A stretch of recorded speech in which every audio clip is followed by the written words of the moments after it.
Hola, buenas noches. Hoy tenemos un especial de Oscar Wilde en doble tinta. Hola, hola Víctor. Hola, Fleur Noir. Tú sabes francés, ¿verdad, Fleur? Siempre he tenido como esa inquietud. Hola, Santiago, ¿cómo estás? Hola, Víctor, ¿cómo has estado? Victoria, Solecita, ¿cómo van? Dios, me voy a volver alcohólico a punta de tantos doble tinta. De verdad.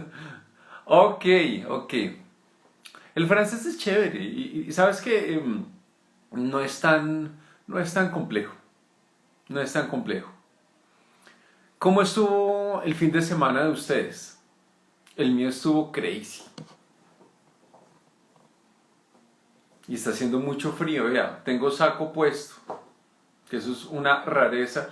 Yo que me la paso siempre con camisa de manga sisa. Ahí está Guille. A ver. Eso, el francés es una maravilla. Hola, ¿cómo estás? Hola, Vanessa, ¿cómo estás? ¿Cómo has estado? Hola, Johan. Guille, Hola Luis y hola a todos. ¿cómo estás? ¿Cómo vas? Bien, aquí ya listo entonces para que hablemos de Oscar Wilde. No, qué chévere. No, y la verdad que, hola, Tifa, ¿cómo estás? Acá todos vamos entrando. Acá, hola, Sonia. Sonia sé de primera mano que le encanta Oscar Wilde. Realmente, bueno, y creo que todos los que estamos acá nos tiene que gustar Oscar Wilde de alguna manera, sea por lo dramático, por lo romántico, bueno, realmente creo que todos acá tenemos. Oigan, yo quiero que todos acá, ¿ustedes están tomando algo o yo soy el único medio alcohólico hasta ahora? Guille, ¿estás No, tomando hoy vino? te acompaño. Ah, muy bien. Hola. A mí también me encanta verte, querida. Realmente me alegra mucho, Vanessa. Realmente me alegra mucho verte por ahí. Y bueno, me encanta que estés por ahí. Oigan, yo quiero que de verdad, por favor, cuéntenos al menos qué diablos están tomando todos ustedes hasta ahora. Se están tomando vino, whisky, cerveza, ron, algo, aguardiente, lo que sea, pero miércoles, de verdad deberíamos poner que en doble tinta nadie debe estar sobrio. Realmente es de mal gusto esto. Vea, por ejemplo, aquí Santiago dice que está tomando un té de frutos rojos, hasta ahí me parece terrible, pero lo mejora con un guarito. Bueno, perfecto. No, Fleur Noir, tienes que tomar algo distinto. Y sí, la verdad, lo que dice Jaime, ojalá tuviera los poderes de Jesús. Yo siempre digo que, verdad, el mayor milagro que hizo Jesús fue mejorar una fiesta de mierda, como fue lo que pasó con las bodas de Canaán, que le decían, no, marica, es que no hay nada, solo agua. Y nada, el tipo mejoró esa vaina a punta de vino y se volvió un rumbón, ¿no? Espectacular. Eso es un milagro más grande que Lázaro, ¿o no? Bueno, yo en una época soñaba que yo me la pasaba en la discoteca con Jesús. Bueno, eso era algo crazy. En fin, Oscar Entonces Luis, ¿qué dices? Wilde. Vamos a hablar de Oscar Wilde. Empecemos. A mí me gustaría que a medida que vayamos hablando también nos vayan dando su impresión sobre este gran genio, no solamente del teatro, de la literatura, de la poesía, sino también de lo que es el espíritu humano y de lo que es el sentido del amor, porque realmente en eso fue que terminó convertido un ícono, alguien como Oscar Wilde. Entonces, Guille, ¿quieres comenzar un poquitico como con el contexto histórico de Wilde o comienzo yo? Claro, bueno, hablemos un poquito entonces de dónde viene Oscar Wilde, ¿no? Pues él nace en Dublín en 1854. ¿Qué podemos decir de su infancia? Su padre era otorrinolaringólogo, su madre era una reconocida feminista, independentista, irlandesa. Entre otras cosas, ella solía firmar los textos que escribía con el seudónimo de Esperanza, por esa esperanza de los irlandeses de tener por fin su independencia. Y bueno, aquí vemos algo inicialmente y es que sus padres ya eran en sí unas personas muy cultas, le inculcaron una gran cultura desde muy joven. Incluso desde niño Oscar Wilde era gran lector, pero también una persona muy interesada por otras culturas, por otros idiomas. Él aprende de niño muy rápidamente el francés, aprende alemán, empieza a interesarse por el latín y por el griego, sobre todo porque él tiene un gran amor por la cultura griega. Y si bien parece que de muy niño no era tan buen estudiante, empieza a ser cada vez mejor y mejor estudiante, tanto así que se va a ganar una beca para estudiar en Oxford, Sin embargo, que ahí ya estamos entendiendo que Oscar Wilde no era, pues, no era cualquiera en cierta forma, era una persona bien preparada. En Oxford él va a estudiar, si no estoy mal, estudios clásicos, precisamente por ese amor que tenía a culturas como la griega, y va a pasar en su universidad algunas situaciones que lo van a marcar mucho. Entre otras cosas, empieza a conectarse con esa corriente del dandismo. Cuando se piensa en el dandismo, muchas veces se piensa en Oscar Wilde, esas personas que eran apasionadas por la moda, por el buen vestir, por ciertas formas de vida, incluso en algunas ocasiones extravagantes. Si ustedes observan fotografías de Oscar, a veces uno se le hace gracioso la forma en que vestía, ¿no? Siempre muy elegante, con una pañoleta, con unos abrigos eh, bastante graciosos. Se dice que además que esa ropa que él utilizaba era muy colorida, tanto así que hoy en día la estatua más famosa de Oscar Wilde que queda en Dublín es una estatua con Oscar Wilde totalmente acostado, como acostado en una posición bastante chistosa, sonriendo, y la estatua tiene colores, como ¿de para acuerdo? resaltar esa importancia que tenía para él el color y la moda. Pues mire, de acuerdo, Guille. Mire que, por ejemplo, acá hay algo que Guille decía y que es súper importante. El tipo, Oscar Wilde, era un gran conocedor de la cultura griega, es decir, de lo que llamaríamos nosotros la cultura helénica. Es decir, el tipo tenía perfectamente claro todo el tema del teatro griego, de la Ilíada, de la Odisea, y eso es lo que lo termina convirtiendo y formando como uno de los escritores y dramaturgos más interesantes de la época victoriana, porque realmente si alguien, y siempre lo diré, para realmente escribir bien hay que conocer muy bien de los griegos, porque los griegos sentaron todas las bases de lo que venía a ser el teatro griego. Entonces, ¿cuál va a ser la primera, bueno, digamos el gran éxito de Oscar Wilde como dramaturgo? Era esa maravillosa obra de comedia que se llama La importancia de llamarse Ernesto. Eso fue un éxito en todos los teatros y como para que obviamente ustedes como que empiecen como a tener como una idea de quién era Oscar Wilde.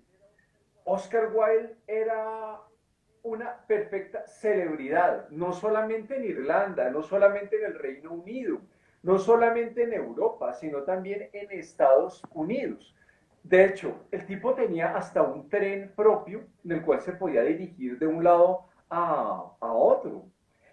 Y todas sus apuntes, toda su gracia, es decir, hagan de cuenta que el tipo, en el buen sentido, el tipo era una celebridad de la comedia y del teatro. ¿Sí? Entonces, todas sus historias pasaban de un lado a otro. Yo creo que en términos de fama como y de gracia, también para contar sus historias, creo que la única persona con la cual yo lo equipararía sería con Mark Twain, que era alguien de quien también sus historias iban de un lado a otro porque el tipo tenía una chispa verbal. Si realmente el tipo tenía una capacidad de crear frases y eso lo volvió célebre en su tiempo.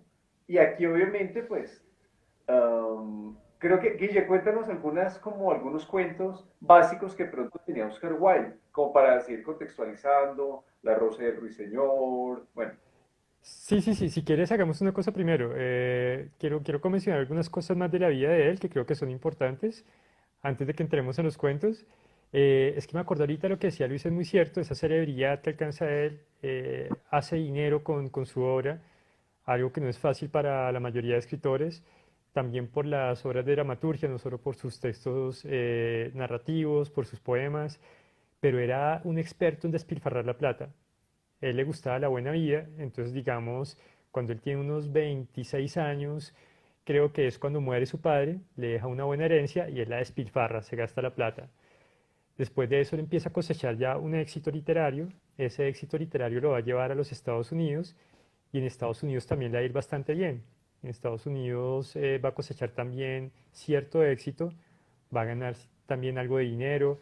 Se dice que también llega a los Estados Unidos con un norteamericano, sobre todo la gente joven, muy extrañada por este ser tan raro.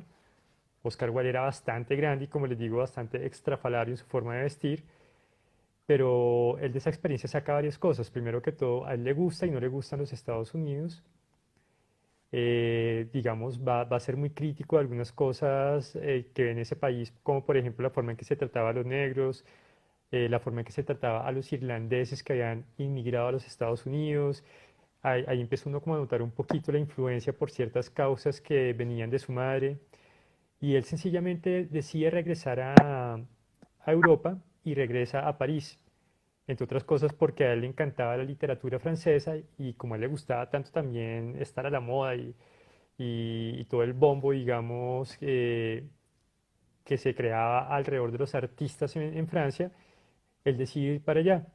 Pero otra vez, rápidamente se gasta toda la plata que había ahorrado en los Estados Unidos y esto lo va a obligar a devolverse a Irlanda. Ujú. Y en Irlanda va a pasar algo que estábamos hablando ahorita con Luis, ¿te acuerdas? Lo de la conocida pretendiente, el ex pretendiente de una Y mujer sí, bien curiosa, ¿no? no, de verdad.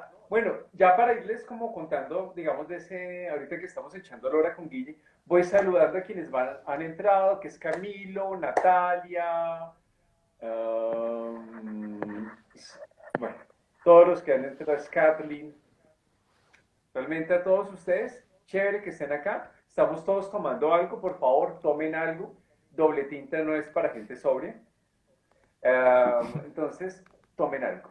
Hola, hola Scarlett. Entonces, lo que estamos hablando era que estamos hablando de Oscar Wilde y yo no sabía, eso sí me sorprendió.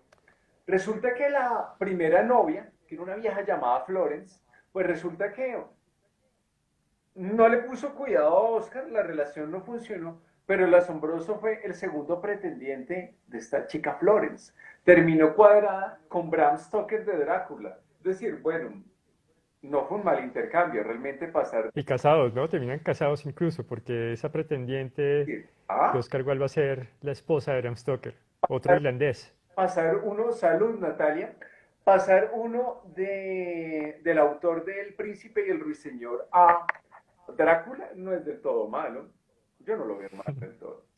Pero bueno, entonces, y él resulta que él después viene a casarse, no sé si por realmente cuáles habrán sido las razones, con una chica llamada Constancia, Constance, ¿verdad? Constance Lloyd, sí. Con la cual tuvo dos hijos.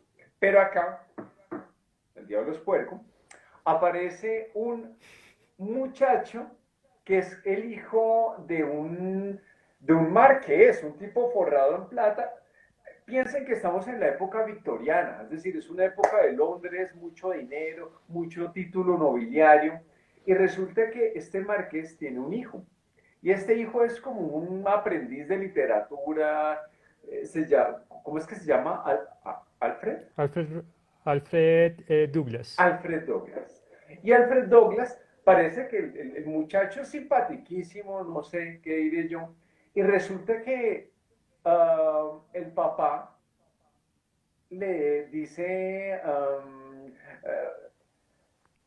dice que en un club social que resulta que Oscar Wilde es sodomita, que es homosexual, y eso es una acusación de grueso calibre en esa época del Reino Unido.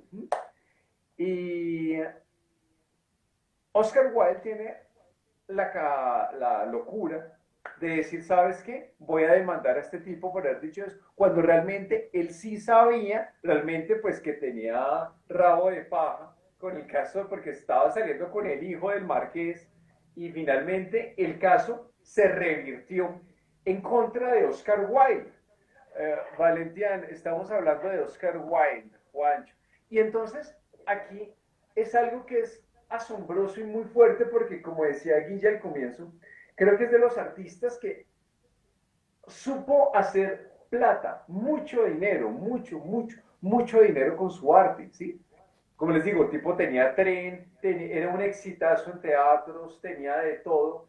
Y luego terminar, es que imagínense ustedes, terminar uno después de, no sé, uno alcanzar el éxito, no sé, en Broadway, terminar uno en la cárcel más terrible del Reino Unido. ¿O no, Guille? Sí, además que parecería muy injusto, ¿no? Claro, era Oscar Wilde, era una figura pública. Yo creo que eso también pesaba en esa época. Y además que le meten 2 años de cárcel y no le perdonan un solo día. Ya en esa época había lo que hay hoy en día, ¿no? Esas rebajas de penas por buen poco comportamiento, por ciertas acciones, pero a él le hacen cumplir los 2 años exactos y es algo que obviamente lo va a impactar muchísimo en su vida, lo va a cambiar, él ya no va a ser el mismo después de que sale de la cárcel y entre otras cosas pues también va a quedar muy desencantado, ¿no? Él queda muy desencantado con la vida, su esposa lo abandona, la esposa manda a los hijos a un internado en Suiza, él desde que está en la cárcel no vuelve a ver a sus hijos nunca más. Sí, además que él muere muy joven, él muere sin ver a sus hijos en los últimos años de vida. Él muere, él muere a los 46. Ujú. Bueno, En a 1900. Giorgio y también a Paula. Paula, a propósito, me parece espectacular el último trabajo artístico que has estado haciendo y que yo estaba mirando en Instagram. Muy chévere. Felicitaciones. Entonces, siguiendo acá con lo del tema de Wilde, al tipo, lo que tú dices, Guille, al tipo se le cambia toda su noción de éxito. Inclusive hay un punto en el cual él dice de que él escribía sin conocer la vida, pero ahora que está en la cárcel, ha conocido la verdadera vida y siente que ya no hay sentido para escribir. ¿Mm? Y ahí es donde él va a escribir al final dos obras, una que se llama De Profundis, que es como una epístola Ujú. con todo el dolor de su cárcel y sobre todo la cárcel de Reading, la balada de la cárcel de Reading, que es una cosa hermosa, realmente es hermosa. Um, les, les voy a leer solamente un pedacito, ¿te parece, Guille? Perfecto. Un pedacito. Como para que entiendan un poco, digamos, el tema de por qué es tan fuerte el tema de lo de esa cárcel. Resulta que Oscar Wilde tenía de compañero a un hombre que había matado a su mujer. Había sido un soldado, un cosaco. Y resulta que él tiene que ver como su compañero de celda tiene que caminar esa milla verde donde va a terminar siendo ahorcado luego en el patíbulo. Y eso realmente él siempre vivía como con ese miedo de que pronto iba a ser ahorcado él. Entonces, les voy a leer solamente un pedacito. Ya no vestía su casaca escarlata, porque rojos son la sangre y el vino, y sangre y vino había en sus manos cuando lo sorprendieron con la muerta. La pobre muerta la que había amado y la que se asesinó en su lecho. Entre los reos caminaba con un mísero uniforme gris y una gorrilla en la cabeza, parecía andar ligero y alegre, pero nunca había un hombre que mirara con tanta avidez la luz del día. Nunca vi a un hombre que mirara con tanta avidez la libertad. Es bello, ¿no? Además que mira que es un texto no muy conocido, porque hay ciertas obras de Oscar Wilde muy, muy conocidas, otras muy desconocidas y muy buenas. Claro, la gente lo primero que conoce de él son los cuentos. Creo que es la forma de llegar normalmente los lectores hacia él. Y por una cuestión, y es que muchos de los cuentos de Oscar Wilde se lo venden a uno como cuentos para niños, sin serlo del todo, ¿no? Yo creo que él no estaba escribiendo para niños. Esos cuentos claramente son unas fábulas, pero tienen mucho para adulto. Eso es. No sé qué piensas tú, Luis. ¿A ti hay alguno que te guste en particular? O de ustedes acá, ¿cuál es de los que nos están escuchando aquí, ¿cuál es el cuento favorito de ustedes de Oscar Wilde? Les pregunto así, tenemos el Ruiseñor y la Rosa, el cumpleaños de la infanta, tenemos el príncipe feliz claramente, eh, el del fantasma de Canterville, que por ahí lo han mencionado mucho, creo que lo mencionaba Santiago. ¿Cuál otro cuento famoso del Guille se me estaba yendo? Pues bueno, si quieres yo lanzo alguno, digamos, de mis favoritos. Digamos, a mí me encanta, siempre me ha gustado mucho El cumpleaños de la infanta. ¿Te Digo gusta? que es de mis favoritos. Me encanta El cumpleaños de la infanta, fue de los primeros cuentos que me gustaron realmente de Oscar Wilde, sobre todo por lo que le sucede al personaje del enano, ¿no? Pues obviamente la infanta, una niña que es una princesa de ese reino español, y cómo el enano se engaña a sí mismo, ¿no? A él nunca le ha pasado algo bueno, eh, o de pronto las cosas buenas que le pasaban eran mínimas, ¿no? Pero él era una persona que vivía alejado del mundo, eh, sí, como que su vida no estaba muy llena de gente alrededor, y de repente cuando ve que la infanta se emociona con el acto de baile de él, él se ilusiona de que por fin ha encontrado gente con la que va a compartir, gente que lo quiere, y es el desamor, ¿no? Esa forma en que se le rompe el corazón al enano al final, que es tan fuerte, uno yo creo que no puede no sentir tristeza al final del cuento, y es la imagen, ¿no? Siempre he tenido esa imagen desde la primera vez que leí el cuento del enano muriendo al verse al espejo, Es- algo que incluso conecto mucho y creo que lo mencionamos en la primera charla de Doble Tinta, y es que tiene como cierto eco en un cuento que se llama El extraño de Lovecraft, que también el personaje tiene una revelación muy grande frente al espejo, porque nunca se había visto, al igual que el enano de este cuento. No, pero es que, por ejemplo, vos que mencionas ese, hay una cosa que me gusta mucho en el del cumpleaños de la infanta, que al final el enano, cuando mira su fealdad, su monstruosidad en el espejo y se da cuenta que, pues lo que tú dices, la niña nunca disfrutó con que fueran sus bailes, sus piruetas, sus travesuras, no, sino que era con su fealdad. Y él se mira en el espejo. Mm. Y cuando la princesa dice, ¿y por qué murió? Y alguien le responde, se le rompió el corazón. Me encanta la respuesta de la princesa, porque dice, entonces que queda prohibido que de ahora en adelante entre alguien a este palacio que tenga corazón. Es tremendo, ¿no? Ese. Ah, Además que hace algo Oscar Wilde que es muy curioso, y es que suele dejar enseñanzas. Sus cuentos terminan siendo como unas fábulas, y por eso de pronto son más bien tratados como cuentos para niños, pienso yo.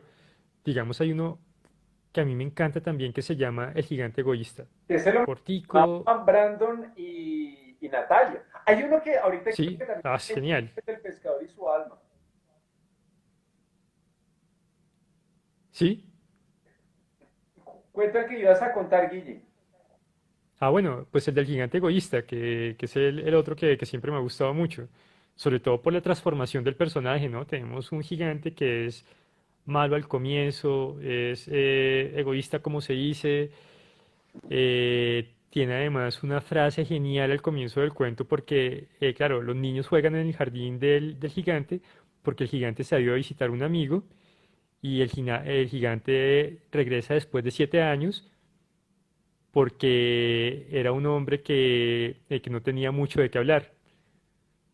Algo así, entonces empieza a jugar con algo ahí, es que Oscar Wilde era también muy humorista, él solía meterle siempre como chiste a los cuentos trágicos que él contaba. Y entonces lo que te decía, empieza ese personaje que se transforma, termina siendo un gigante bueno, termina dejando una enseñanza al cuento, pero aún así uno siempre se queda es con una idea de no el gigante egoísta, sino como un gigante como triste, no sé, pasa por todas las etapas, es egoísta, es feliz, es triste, en 5 páginas. Mm. Es todo un arco dramático, ¿no? Ujú. Es tremendo. Pues sí, mira que inclusive hay una cosa que es curiosa, pues no sé si tú o otros me la pueden explicar, Guille. Oscar Wilde, él no era católico, a pesar de ser irlandés, ¿no? Hasta donde yo entiendo. Y en el cuento que tú mencionas del gigante egoísta, es muy curioso porque, si ustedes recuerdan, hay un niñito que es enclenque, que es escuálido, que no se puede subir a un árbol, y que resulta que el gigante le coge un afecto tremendo y lo sube al árbol, y en un momento dado, cuando todos los niños se han ido, y el gigante está viejo, enfermo, solamente está ese niño en el árbol. Y de pronto el gigante se acerca al niño y el niño tiene las manos heridas y tiene los pies heridos. Y el gigante le entra una desazón y una angustia terrible porque dice, marica, mierda, ¿qué pasó? ¿Por qué estás herido? ¿Qué te ha sucedido? Y en ese momento el niño revela su verdadera identidad y es Jesucristo, que le dice, Ujú. tú me invitaste a jugar a tu jardín, ahora yo te invito a jugar al mío, que es el paraíso, que es muy bello, pero también asustador. Es decir, si ustedes se sueñan con Jesucristo y los saluda, están muertos. Es decir, Sí, de acuerdo. y no, grave, grave. Es decir, usted se sueña con Jesucristo y usted está en un hospital, mal. Listo, y Luis, ¿tú de cuál te acuerdas? ¿Cuál cuento así que te guste bastante de Oscar Wilde? ¿Sabes cuál me gusta muchísimo? Y yo creo que a muchos de los que están ahí, a ustedes les gusta, imagino que, hola Jacqueline, ¿cómo estás? A mí me fascina el, el príncipe feliz. Mm. El príncipe feliz y el ruiseñor y la rosa. A mí hay una cosa que me gusta mucho del príncipe feliz, Guille, y los que están aquí, es ese sentido de la perspectiva. ¿Por qué? Hay un príncipe que en vida, como cualquier dirigente político, nunca supo qué pasaba con su pueblo. No tenía ni idea, no le importaba. Pero cuando él muere y sobre él hay una estatua llena de piedras preciosas, de monedas de oro, de rubíes, de jades, de todo, ¿sí? Y está en el centro de la plaza, por fin entiende, cuando ya no puede hacer nada, y está sobrellevando todo el peso de su oro, entiende la miseria y el dolor y la humanidad que tiene su propio pueblo. Y es en ese momento en el cual una golondrina que viaja hacia Egipto se detiene en él y empiezan a armar una relación de amor, de cariño, pero miren lo lindo, la golondrina tenía un destino que termina cambiándolo por quedarse al lado del príncipe feliz. Y el príncipe le dice, quítame todas estas joyas. Y a la viejita que no tiene dinero y que no podía vender fruta, llévale estas monedas. Al niño que perdió unas cerillas, llévale tal cosa. Y hasta que al final se desposee de toda su riqueza y entrega los rubíes que eran sus ojos, quedando ciego. Y él dice, ya me quedé ciego. Y la golondrina dice, yo me quedo contigo. Y le da un beso bello, enorme, en la boca a esa estatua. Y la golondrina pierde su vuelo, pierde, ya no sigue hacia Egipto. Y la coge el invierno y muere junto a esa estatua. Y me parece que de verdad es un relato muy sensible. Es de mis favoritos. Sí, además, No sé si además la forma en que lo construye, ¿no? La forma en que construye el relato, él tiene una forma perfecta de construir los relatos. En cuestión de una página nos ha presentado al príncipe feliz, a un príncipe que sigue viviendo en la opulencia después de muerto, a través de esa estatua. Después nos presenta a la golondrina y él nos va preparando, ¿no? El hecho de que la golondrina se quede con el príncipe no es tan gratuito. Sabemos que la golondrina ya se quedó atrás porque se ha enamorado de un junco. Y sabemos que tiene esa tendencia, ¿no? Esa tendencia a quedarse retrasada, a encontrar excusa o cosas que le gustan o que la distraen del viaje de las otras golondrinas. Y poco a poco nos va preparando, ¿no? Como en todos los cuentos Oscar Wilde. Y, y claro, y tiene gran dramatismo, ¿no? Porque creo que a medida que avanza el cuento uno sabe que la golondrina está quedando sin opciones de supervivencia. Sí, Y creo que lo bonito también, ¿no? Ella también se sacrifica por el príncipe, pero a la larga también por las personas que quiere salvar el príncipe. sí. El amor parece una estación perdida realmente en los relatos de Oscar Wilde, porque el otro es El Ruiseñor y la Rosa. Ese me parece un cuento cínico. Ay, Luis, espérate, te puedo leer una frasecita rapidito de este del Príncipe Feliz? Dale, Guille, Es que lo que te digo de cómo Oscar Wilde siempre le mete a esas situaciones dramáticas algo de comedia, piensa, digamos, esta frase.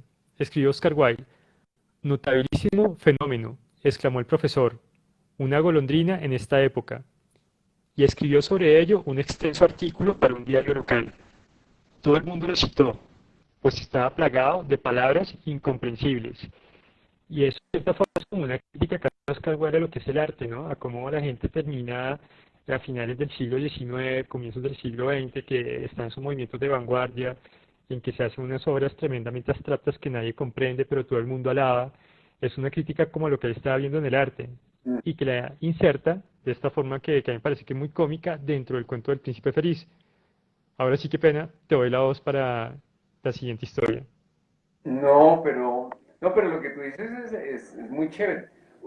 Ustedes, entre el Ruiseñor y la Rosa, o el Príncipe Feliz, ¿con cuál se quedarían? Mientras nos responden por acá cuál es su favorito, les recuerdo de qué era lo que trataba el Ruiseñor y la Rosa. Como resulta que es un joven estudiante de filosofía, ¿ah? De filosofía, bueno. Y resulta que ese estudiante de filosofía está enamoradísimo de la hija de su profesor, pero totalmente enamorado. Y de pronto él escucha decir que esta chica solamente va a salir al baile si alguien le trae una rosa roja. Pero estamos en invierno. Eso es como muy la bella y la bestia. ¿Entiendes? Es decir, pedir lo imposible en un momento terrible como lo que es el invierno. Y entonces este estudiante dice con qué amargura: nunca voy a tener una rosa roja para, para enamorar a esta chica. Y lo escucha un ruiseñor. Y el ruiseñor busca por todos los jardines a ver en dónde encuentra esa bendita rosa roja, y no hay. Todos los rosales están secos, hasta que finalmente encuentra uno que tiene una rosa blanca. Y el zarzal le dice: ok, esta rosa blanca se puede convertir en roja, pero el sacrificio será terrible. Ya ustedes se saben el resto del relato, porque es un sacrificio tremendo. Y miren, Creo que por ahí ya alguien. y miren que de verdad realmente lo que es la vida de Oscar Wilde, ah, yo, pues pensándolo aquí, realmente el tipo y su relación con Alfred es un constante chocarse como con la misma piedra, ¿no? Es decir, como el amor es el cadalso, el patíbulo de Oscar Wilde, ¿no?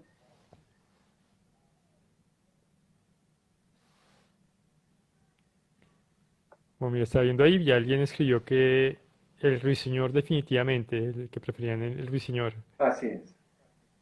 Bueno, estaba viendo a ver si alguien más nos ha escrito algo acerca de los cuentos, pero bueno. Eh, no sé, Luis, otra historia. Yo creo que podemos hablar con historias y ahorita nos podemos adentrar en otros temas más allá de la narrativa, que yo creo que sí, la narrativa es lo más conocido de Oscar Wilde.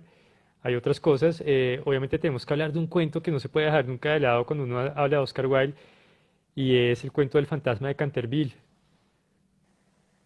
que yo creo que es un cuento que uno disfruta muchísimo, ¿no? Además porque uno lee el título, El fantasma de Canterville, y uno está preparado para enfrentarse a un gran cuento de terror, a asustarse, a que lo espanten a uno, Mm. pero se encuentra uno con otra cosa. Y la vuelta de tuerca que le da Oscar Wilde a las historias de fantasmas es sencillamente genial. Veo que te ¿Qué piensas tú? gusta, Guille. ¿Cómo? Veo que te gusta mucho el fantasma de Canterville. Sí, no, siempre me ha gustado muchísimo por esa idea de, sobre todo esa familia, ¿no? Una familia norteamericana que llega a Europa. En Europa, pues como que son muy creyentes en esas ideas como de lo sobrenatural, los fantasmas que habitan en los lugares, en los castillos, en los palacios. Y esta familia llega con la modernidad. como que llega con la modernidad y la modernidad acaba con cualquier tradición, con cualquier creencia. Y para ellos el fantasma no es algo que deba asustarlos, ¿no? Algo sencillamente con lo que tienen que convivir y conviven con él de una forma muy graciosa porque el fantasma pues obviamente los quiere asustar, no le gusta la intrusión de esas nuevas personas ahí y digamos la primera vez que aparece el fantasma, que aparece con sus cadenas, lo que hace el dueño de la casa es decirle que tiene que echarle aceite, una marca especial de aceite, a esas cadenas para que no haga tanto ruido. Y obviamente ahí la transformación ya no va a ser de esos personajes que lo que uno creería de la familia, sino el pobre fantasma, que es el que termina sufriendo realmente el terror de esa familia norteamericana. Sí, es que realmente eso es llegar a una burguesía donde, es que imagínense, bueno, un fantasma venido de la tradición gótica, de manchas de sangre en las paredes, que arrastra cadenas, y encontrar una familia burgués que no le da miedo, sino que lo que quiere es limpiar ese fantasma. Realmente para ellos ese fantasma es como una mancha. Entonces, es de verdad lo que tú dices, Guille, eso es una vuelta de tuerca absurda a toda esa tradición gótica del fantasma. Bueno, aquí veo que muchos, Natalia también escogió al Ruiseñor, y Camilo creo que es de los míos porque escogió al Príncipe Feliz. Es decir, ya somos dos, Camilo y yo decimos que el Príncipe Feliz, y Natalia y Dark Sounds dicen que el Ruiseñor y la Rosa. Creo que estamos como empatados. Pero de pronto ahorita alguien más nos escribe por ahí, desempata esta parte. Eh, bueno, no, y es que Luis, podríamos hablar de muchos cuentos, ¿no? Yo recuerdo mucho El Niño Estrella, recuerdo, uy, alguno que no me he leído hace rato, que no me lo he vuelto a leer, pero sí que me gustó al comienzo cuando lo leí, que se llama La Esfinge. Bueno, yo creo que es algo inevitable que hablemos también de esa única novela de él, que es El retrato de Dorian Gray, Uh -huh. que creo que también es una novela fantástica. Eh, una novela que, claro, tiene como ecos en muchas obras anteriores, digamos, en el Fableget. Eh, a mí me encanta como la forma en que va creando los personajes, ¿no? Ese personaje de Dorian Gray, el personaje del pintor, el personaje de este amigo del pintor que es un tipo bastante dañado, que termina llevando por el mal camino al pobre de Dorian Gray, y cómo ese Dorian Gray termina transformado en un monstruo prácticamente, ¿no? Por querer mantener su juventud, eh, hace acto para que la que envejezca sea la pintura de él y no él mismo. Uh -huh. Y creo que es súper interesante, ¿no? Súper interesante como ese juego ahí de lo que es el ser humano, el bien y el mal, por un lado. Por otro lado, también esa idea del hedonismo, que es una idea que marca esa historia, esa búsqueda del placer del ser humano y cómo se va justificando por algunos de los personajes, se me hace maravillosa. Además que sí, tiene su toque de terror, ¿no? Tiene algo de terrorífico, aunque, claro, no es el terror que nos asustaría hoy en día. No, y creo que ni siquiera en su época, pero la verdad realmente con Oscar Wilde uno tiene algo muy profundo que es el tema de la alegoría, ¿no? Salud, Guille, qué bueno verte tomar alcohol. Entonces, Gracias. y la verdad sí, realmente eso es pura alegoría. Y yo creo que en últimas, para mí, Oscar Wilde, no sé para ustedes, para mí termina convirtiéndose como en un símbolo, no solamente del amor, sino de la opresión, porque, digamos, brincándonos un poco los cuentos, a mí algo que sí me parece importante hablar de nuevo otra vez es la manera en que se cebó esa sociedad del Reino Unido en quitarle toda su fortuna, toda su fama, reducirlo, aplacarlo, destruirle esa personalidad vibrante, brillante, chispeante que tenía Oscar Wilde, hasta convertirlo en una sombra. Realmente, de verdad que es una sociedad tan terrible con el tema del homosexualismo que muchos pintores, por ejemplo, de Alemania, digamos particularmente en Alemania y en Inglaterra, muchos artistas tuvieron que emigrar huyendo de esa represión y ese castigo hacia la homosexualidad. Inclusive, realmente a Oscar Wilde solamente lo vinieron a perdonar hasta el 2017. No le tenían que perdonar nada. Eso era lo que era Oscar Wilde. Oscar Wilde era un regalo de Dios al mundo y la verdad la manera en que la sociedad lo castigó me parece terrible. Y creo que por eso, por ejemplo, no sé si lo saben, pero igual creo que es mito común. La tumba de Oscar Wilde está llena de besos. Tiene una esfinge enorme, que creo que imagino que tendrá que ver con el cuento de la esfinge, y está llena de besos, besos en labial por todo lado, Guillermo. Y mira, Luis, que lo que dices es muy cierto. Incluso cuando él llega a la cárcel, sus obras dejan de publicarse en gran parte de Inglaterra. Tanto así que Oscar Wilde es olvidado por cerca de 2 o 3 décadas hasta que es publicado de nuevo ya después de la Primera Guerra Mundial. Por lo que tú dices, claro, el perdón se da poco a poco, ¿no? Primero que todo, volviendo a publicarlo y lo que tú dices que el perdón público se demora muchísimo, injustamente, ¿no? Hoy ya lo que hizo Oscar Wilde pues, sería una cosa muy normal, algo del día a día. Claro. Mira, por ejemplo, Elton John, Freddie Mercury, que pues han sido personas pues, que yo no entiendo por qué la gente de verdad se pega tanto en el tema si es gay, si es hetero, si realmente cuando esas personas son un dechado de arte, de cultura, son máquinas imparables de ideas. Realmente creo que eso es como lo más importante, ¿no? Y creo que en medio de todo tal vez es como lo bueno de este siglo, que hay una aceptación, hay un comienzo de aceptación muy distinta a lo que tuvo que vivir Oscar Wilde. Claro, yo creo que él es hijo de su época, ¿no? Él es hijo de su época y como todos los grandes artistas se tuvieron que enfrentar a una realidad, a unas normas, bueno, y sobre todo esa época de Oscar Wilde que venía de esa Inglaterra victoriana con esas normas tan rígidas, bueno, no solo él, ¿no? Sino otros grandes escritores, pintores, músicos de la época que tuvieron que enfrentarse de una u otra manera y también eran castigados a su manera también, ¿no? Así es. Entonces eso hace también a veces muy valioso también lo que hacen los artistas y demuestra que también el arte pues tiene que ver con algo de valentía. Uno tiene que Mm, ser un poco valiente a veces para hacer arte, porque el arte pues tiene que no solo reflejar, sino a veces enfrentarse a la sociedad que está en el momento.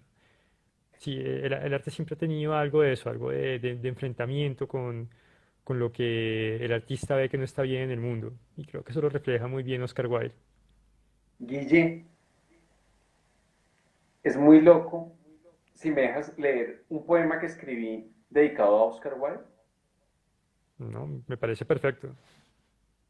Es que, la verdad, lo que te decía, como para que les voy a leer un poema que la verdad me inspiró la tumba de Oscar Wilde. Y realmente bueno, como les digo, está llena de besos. ¿Qué me ha hecho viajar de tan lejos para contar la historia de amor? Sobre una lápida marcada con besos. Así murmuraba un extranjero ante la estatua alada que coronaba la tumba de Oscar Wilde. El viento del otoño levantaba remolinos de hojas secas sobre los adoquines de Père Lachaise y las esparcía por los cielos grises de París. Preguntan mi nombre los cipreses. Diles que me llamen extranjero, porque extranjero soy. Si el amor es una patria, entonces no hay mayor exilio que el olvido. Yo he amado tantas máscaras que he olvidado la belleza de mi propio rostro. Cerca del extranjero paseaban estudiantes franceses buscando el silencio o turistas tomando fotos de las tumbas de Jim Morrison y Edith Piaf. Pero para mí, hasta en la muerte, solo existes tú, sonrió mirando la esfinge. Me han dicho que la muerte es un largo vuelo, pero sin alas y sin viento. ¿Qué dices tú? cuya boca guarda el sabor del cielo, porque no existe más muerte que reducir tu corazón a un largo desierto. Dime, ¿cuántas vidas caben en un solo latido? Fatigado por las penurias del viaje, el extranjero se acercó a tocar aquellos besos rojos que hacían del mármol una primavera. ¿Cuántos secretos de amor guardan tus huesos? Dijo en voz baja. ¿Acaso las raíces del deseo también florecen en tu oscuridad? Seguro que sí.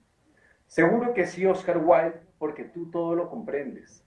El amor es una perspectiva, para algunos tan estrecha como una línea de tiza blanca y para otros tan amplia como un rojo sol que todo lo ciega. He viajado desde muy lejos, porque esta noche no quiero ser un extranjero más. Perdóname, dueño mío, no tengo labios para besar tu lápida, solo un pico para traerte una rosa. Así alcanzó a trinar el viejo ruiseñor al oído de la estatua de Wilde, justo antes de caer sobre las hojas secas que juntas eran su patria entera. Fin. Bueno, pues la verdad me parece tremendo. Eh, y además tiene un estilo muy clásico, ¿no? La forma de escribir de Luis, no había oído este poema. Me gusta mucho, además, bueno, los que no sepan, pues Oscar Wilde está enterrado precisamente en el mismo cementerio donde está Jim Morrison, bueno, y donde están otros grandes artistas, pero son de las tumbas más visitadas siempre que van a ese cementerio en París. Y bueno, pues porque él muere en París, ¿no? Él como sale de Inglaterra prácticamente exiliado, pero voluntariamente, y se recluye allá en París, que era su ciudad soñada, y también donde quería estar alejado de todo ese mal que había recibido de los ingleses por esa condena que había tenido. Y no, me parece realmente hermoso el poema. Creo que toca como esa idea de que puede representar una figura como Oscar Wilde para una persona. Mm, claro, no, y que la verdad, el sentido de ser. Yo siempre pienso que, ¿verdad? Digamos, el amor lamentablemente es una condición que la mide la sociedad de acuerdo a la normalidad, a que es normal, a que es correcto, a que es adecuado económica y culturalmente. Pero cualquier ápice, cualquier grado que se sale de ese amor aceptado, convierte o te convierte en un extranjero, en un paria. Por esa razón, nuevamente todo este poema gira alrededor de qué es ser un extranjero. Y sobre alguien que cuando quiere perder ese sentido de otredad, de ser un extranjero, y encuentra a alguien a quien ama, ha entrado a su propia patria. Porque en últimas ese es el sentido del amor, reconocerse a sí mismo, pero en el otro. Entonces, pues bueno, eso ya es. Mira, Luis, que me llama la atención algo, y es que en la poesía suele pasar mucho eso, y es como la gente que escribe poesía le escribe a otros poetas o otros escritores acerca de su tumba. Me acordaste que hay un poema de Mallarmé, de ese poeta maldito, que le escribe a la tumba de Edgar Allan Poe. Y precisamente Oscar Wilde escribe un poema que se llama A la tumba de Keats, en honor a John Keats, ese gran poeta del romanticismo inglés, ¿no? Y, Entonces, pues ahí sigues en la tradición. ¿tienes el epitafio por ahí, Guille?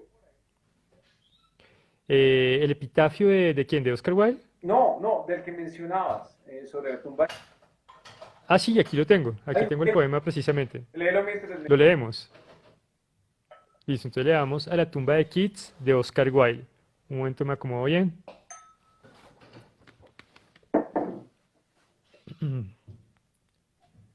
Libre de la injusticia del mundo y su dolor. Descansa al fin bajo el velo azul de Dios. Arrebatado a la vida cuando vida y amor eran nuevos. El mártir más joven yace aquí, justo cual Sebastián y tan temprano muerto. Ningún ciprés ensombrece su tumba, ni tejo funeral, sino amables violetas con el rocío llorando. Sobre sus huesos tejen cadena de perenne floración. Oh altivo corazón, que destruyó el dolor. Oh, los labios más dulces desde los de Mitilene. Oh, pintor poeta de nuestra tierra inglesa. Tu nombre inscribióse en el agua y habrá de perdurar. Lágrimas como las mías conservarán tu memoria verde, como el pote de albahaca Isabela. Complicado, creo que uno tendría que saber un poco más de Keats, pero eh, no es por nada, pero me quedaría con el que escribió Luis acerca de Oscar Wilde. ¿En serio? Pues Ay, claro. ya, Guille, ya. O no sé si es la época, no sé si es que a veces es difícil conectarse con algunos poemas. Y lo que te digo, de pronto tiene muchas cosas de fondo que uno no conoce de Keats para realmente entender el sentido de lo que nos está diciendo Oscar Wilde, ¿no? Debe tener muchas cosas claves que nosotros no conocemos. Guille, creo que tu solo comentario te acaba de ganar que te va a enviar un postre por los de Rappi.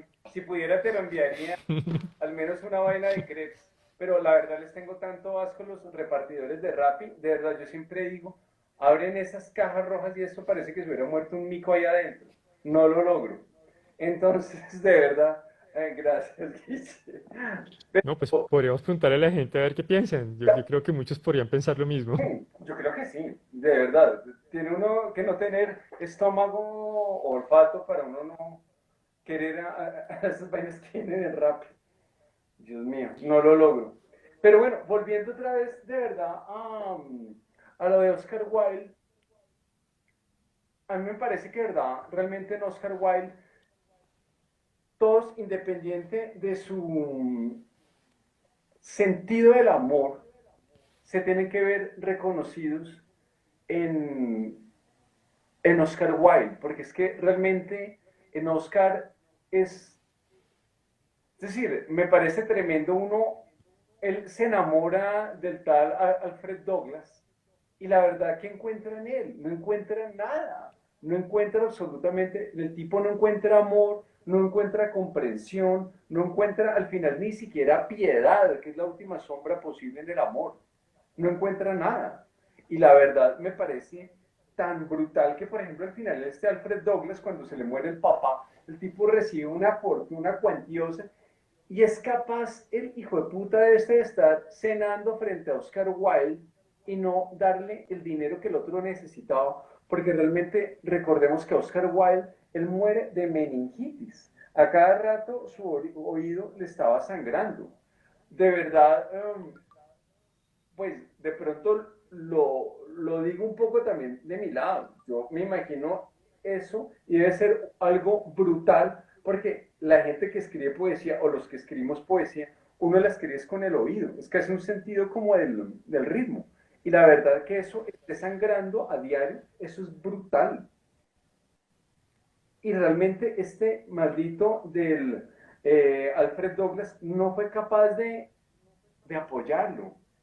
Y eso a mí me parece que es de verdad como toda una parábola del amor dentro de la vida de Oscar Wilde. Y creo que eso es lo Y que... mira que yo creo que precisamente eh, algo bonito es como Oscar Wilde se desquita, ¿no? De una forma muy elegante en De Profundis. En De Profundis él muestra todo ese desamor, pero también se desquita con unos argumentos muy, pero muy bien hechos. Y lo que te digo, de una forma muy elegante, como él lo sabía hacer, de una forma muy poética, de una forma hermosa también, como se expresa finalmente acerca de ese desamor que ha sufrido. Y, y bueno, Luis, no sé, ya estamos como, bueno, pocos minutos para que nos queden aquí para hablar. Eh, pero se ¿Qué te pasó. parece que debemos hacer para finalizar? Se pasó volando. Yo también de copa. Oigan, antes de que... Un aviso parroquial importante. Mañana, La Semilla del Vampiro, tenemos una presentación con la Feria del Libro de Cali. Realmente, pues, a mí particularmente me hace muy feliz que lo hayan escogido entre los libros de la feria. Entonces, con Guille vamos a tener mañana una presentación a la 1 de la tarde. De verdad los espero a todos. Realmente creo que va a ser algo muy lindo porque en últimas es el cierre de la primera edición de La Semilla del Vampiro. Y como siempre les he dicho a todos, yo me siento muy agradecido con todos, con ustedes, con Guille, con todos los que han estado aquí conmigo, con Sonia, con Victoria, que han estado siempre con la semilla del vampiro. Y la verdad, pues me alegra mucho que estén entre los libros de la Feria de Cali. Entonces, los espero mañana a la 1 de la tarde. Estén conectados. Ahí están preguntando dónde es en la página de la Feria del Libro de Cali o también pueden entrar en las redes sociales. Lo están transmitiendo también, aparece en Twitter, vi que hoy están transmitiendo los eventos, en el Facebook de la Feria del Libro de Cali también se encuentra ahí en la programación.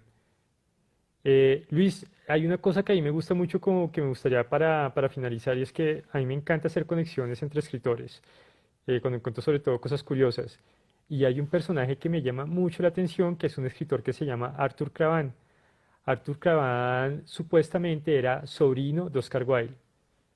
Y obviamente pues Cravan era un desconocido en Francia y él se empezó a vender en el mundo literario como el sobrino de Oscar Wilde y eso le ayudó a abrir ciertas puertas a su carrera literaria. Pero la verdad es que no sé hasta qué punto sea cierto porque Arthur Cravan era bastante mentiroso. Arthur Cravan, por ejemplo, armó una revista, bueno, no me acuerdo ahorita cómo se llama la revista, pero él empezó a publicarla y todos los artículos de la revista, todos los poemas, los cuentos, todos eran escritos por él. Incluso en alguno de los números de la revista hace artículos acerca de Oscar Wilde, hace como un artículo hablando de él, como algún poema también acerca de Oscar Wilde, siempre como tratando de resaltar su conexión con él. Y Arthur Cravan, digamos, era un boxeador aficionado también, era poeta y boxeador aficionado, dos cosas que parecen muy contradictorias. El todo es que él está a comienzos del siglo XX en Barcelona y se da cuenta que en Barcelona está Jack Johnson, que es el campeón mundial de los pesos pesados. Y como en esa época no había internet, no había muchas formas de saber qué era verdad y qué no, Arthur Caban reta a Jack Johnson, el campeón de pesos pesados, a un combate, diciendo que él era el campeón de pesos pesados francés. Entonces, obviamente, Arthur Caban, hay fotos por ahí muy graciosas de Arthur Caban boxeando con Jack Johnson, que es considerado uno de los grandes boxeadores de la historia. Y después de esto, Caban se va a vivir a los Estados Unidos, se queda sin plata, consigue un trabajo en Argentina, pero no tiene plata. Termina con la poca plata que tiene pagando el tiquete de crucero a su esposa para que ella llegue a Buenos Aires en un crucero y él compra una canoa pequeña y se va remando. Desde México, sale de Acapulco remando hacia Argentina. Obviamente, pues nunca llegó, quedó perdido en el Océano Pacífico. Pero eso es como esta anécdota de ese sobrino Oscar Wilde, eh, que siempre me ha parecido muy, muy curiosa. No conocía ni idea de ese gato con botas que me estás mencionando. Oye, Guille, la verdad creo que tú tienes, Un bicho raro de la literatura. no, creo que tú tienes más sentido del tiempo que yo, faltan 2 minutos, pero la verdad, les quiero dar las gracias por estar con nosotros en este espacio de doble tinta. Realmente es maravilloso tenerlos a ustedes. Siempre pasen los comentarios, de verdad, Natalia, Santiago, Viviana, todos los que están acá, de verdad, Vanessa, todos, siempre estén enviando los comentarios, que eso nos nutre mucho a Guille y a mí.